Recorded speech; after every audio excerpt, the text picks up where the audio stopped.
CRPF బలగాలను వెంటనే ఉపసంహరించుకోవాలి, నాగార్జున సాగర్ను తెలంగాణ రాష్ట్ర ప్రభుత్వ ఆధీనంలో తీసుకోవాలని మన శాసనసభలో కూడా తీర్మానం చేశాం.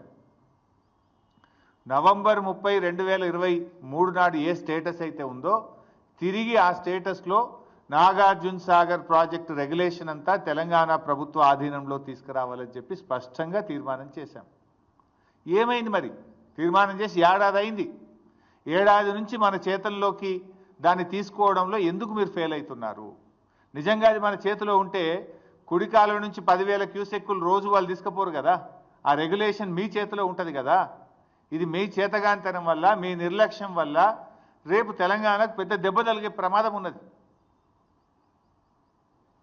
ఇవాళ సాగర్ కేంద్ర బలగాల ఆధీనంలో ఉన్నప్పుడు కేంద్ర అనుమతి లేకుండా ఇష్టారాజ్యంగా నీళ్లు తరలించుకుపోతా ఉన్నారు. ఈ విషయాన్ని మరి నువ్వు కేంద్ర ప్రభుత్వాన్ని అడగవు, చంద్రబాబు నాయుడును అడగవు. అంటే నీకు చంద్రబాబు నాయుడు అడగాలంటే నీకు ధైర్యం సరిపోతలేదు, కేంద్ర ప్రభుత్వాన్ని అడిగే దమ్ము నీకు లేదు. ఇప్పుడు అక్కడ ఉన్నది ఏంది? సిఆర్పిఎఫ్ బలగాలు. ఎవరి అవి?